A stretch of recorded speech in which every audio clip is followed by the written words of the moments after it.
वह काम आसानी से हो जाया करेंगे,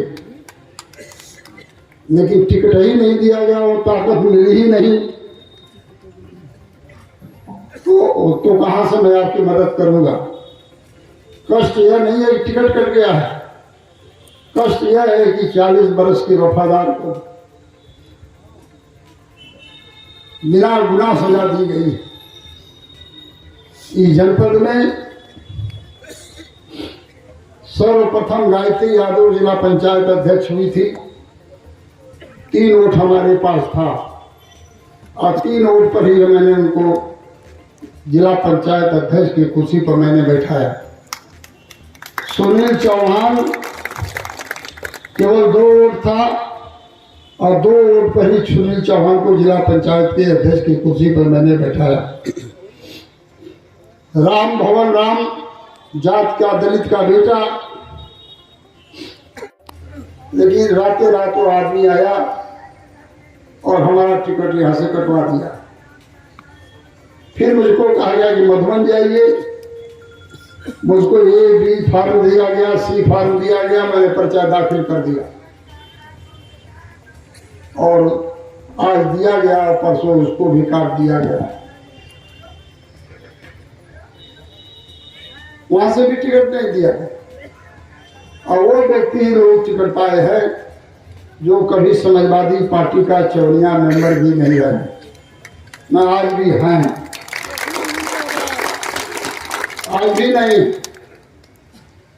1 महीने में कोई आके ले लिया, कोई 1 रात में आके ले लिया और मुझको पूरा बड़ी हमको आशा थी कि इस बार जनता भारी बहुमत से हमको चुनाव जिताएगी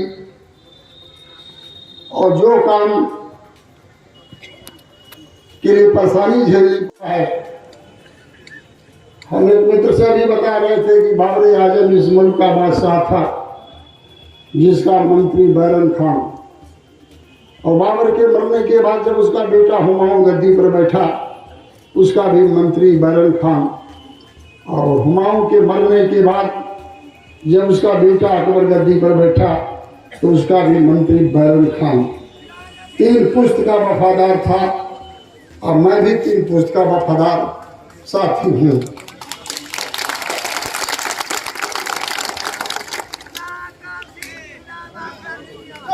चौधरी चरण सिंह, मुलायम सिंह, अखिलेश, 3 पुश्त का वफादार हूँ और चौथी पीढ़ी उनके पुत्र अरविंद को भी देख रहा हूँ। हमारी इच्छा थी और निवेदन है, हम दुखी नहीं है कि मेरा टिकट काटा गया, दुखी हम इस बात के हैं कि घोसी की जनता का अपमान किया गया और मधुबन की जनता का भी अपमान किया गया। और अपमान सबसे बड़ी चीज हुआ करता है। मैं आज तो कुछ नहीं कह सकता,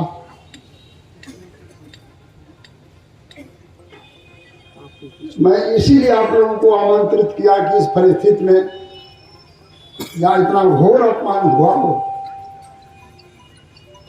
हमको क्या करना चाहिए, हमको किस रास्ते पर चलना चाहिए, क्योंकि अब तो आने वाली पीढ़ी, चाहे लोग ही अब इसके जिम्मेदार होंगे। बहुत होता तो एक बार और मैं चुनाव लड़ देता, उससे स्टेमिना बनी रहती है, हारे चाहे जीते। युद्ध के मैदान तक नहीं जाने दिया गया कि साबित कर दे तो मैं राजनीति छोड़ने को भी तैयार हूँ।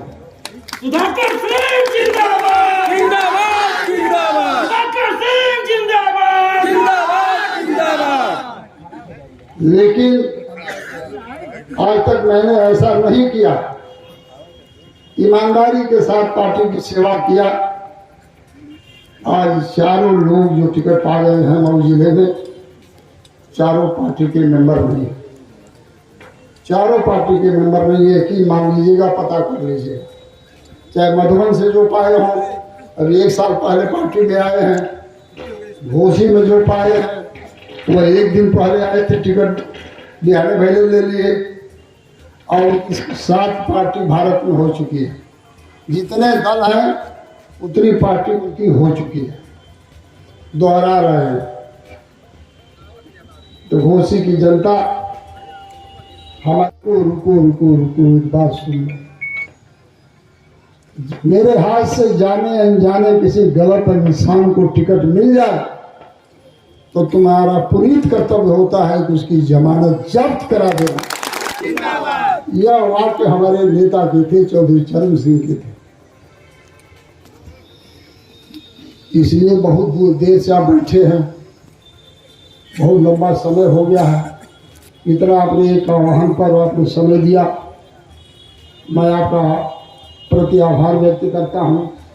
जितने लोग आए हैं रामोपार राय से लेकर के कसारा से लेकर के जनता, ये हमारे गरथौली के प्रधान जी सामने बैठे हुए हैं, राय साहब बैठे हुए हैं, सरसुलपुर के प्रधान सभा में बैठे। मेरा सबसे हाथ जोड़ के पूरी जनता से एक ही प्रार्थना है, इस दर्द का एक ही दवा है। तब तक करूँगा न रहने के लिए मैंने बता ही दिया कि सुरजीत सिंह को मैंने इसीलिए मैं उनको अफसर बना सकता था, लेकिन इसीलिए मैंने राजनीति में उतारा कि जन सेवा से बड़ा कोई व्यक्तिगत जीवन नहीं होता। जन सेवा करेंगे, जनता के लिए 2 फाल चलेंगे। नौकरी तो बहुत लोग करते हैं, इसीलिए मैंने उतारा। तो घोसी के भाइयों, मधुबन के भाइयों, यदि आपको लग रहा हो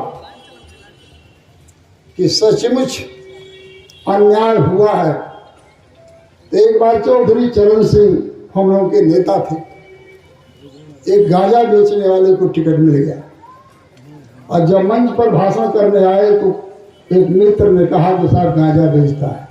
मैंने उसको पाला और पोसा और जिला पंचायत अध्यक्ष की कुर्सी पर मैंने उसको बैठाया।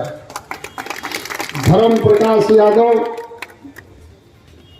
2 बार जिला पंचायत का अध्यक्ष मैंने उनको बनाया,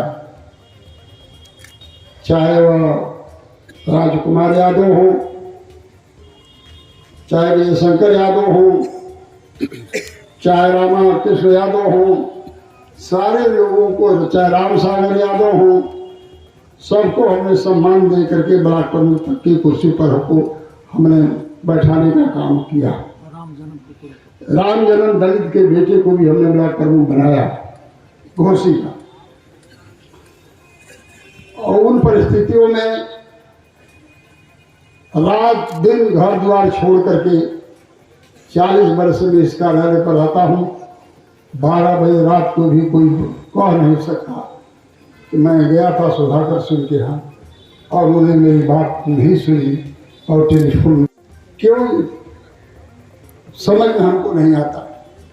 किसी निष्ठावान विधानसभा के कार्यकर्ता को गरीब भले होता, उसको दे दिया गया होता, क्या होता कि इसको जिताओ या वफादार साथी। आज जहाँ वफादारी 1% भी ना हो उसको ले करके हमारे सर पर बैठा दिया जाए। आप ही बताइए, आप कैसे उसको झेल सकते हैं, कैसे झेल सकते? तो आज के बाद भी मरण प्राण तक मैं नींव का पेड़ तो नहीं छोड़ सकता। जितना सामर्थ्य रहेगा, जितना सामर्थ्य रहेगा उतनी आपकी सेवा। बड़ी चीज एक बात की और है, माननीय अखिलेश जी से भी मैंने कहा था एक बार बस में बैठकर, ये श्मशान घाट तक का वादा है। हमारी चिता जो है इसी पार्टी में है और यही हमारे मुलायम सिंह, चरण सिंह और अखिलेश के नेतृत्व में जलेगी। आखिरी मेरी यही ख्वाहिश है। लेकिन लगता ऐसा है कि जो हमने संकल्प लिया था विवश करके उस संकल्प को तोड़ने की कोशिश की जा रही है।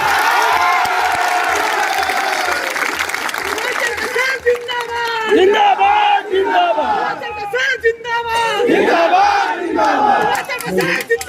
जिंदाबाद की आवाज सबको बुलाया गया है, सब लोग आए हैं। आज आप लोग जो फैसला कर देंगे, क्योंकि आप लोग ही हम लोग के मालिक हैं, मालिक है आप लोग। आप जो तय की है, जो सुजीत सिंह है, जो सब लोग हैं, वो आपकी बदौलत हम लोग यहाँ पे खड़े हैं।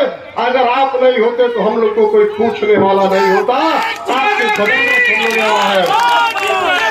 मैं आप लोगों से पूछना चाहता हूँ, घोसी के लोगों में आप लोगों से पूछना चाहता हूँ, क्या गलती थी सुधाकर सिंह जी की? क्या गलती थी? यही गलती थी कि सरकार किसी की रही हो। 5 साल इस नीम के पेड़ के नीचे घोसी के लोगों के लिए सुबह दोपहर शाम बैठने का काम किए सुधाकर सिंह। थाने में कोई मजबूर बंद हो जाता था तो उसके लड़ने बैठा रहेगा। आपके सुख और दुख के लिए सरकार किसी की बोले, अपने बेटे पे विश्वास करना। कोई भी कठिनाई अगर आप पे आएगी तो सबसे आगे सुजीत सिंह और सुधाकर सिंह खड़े रहेंगे।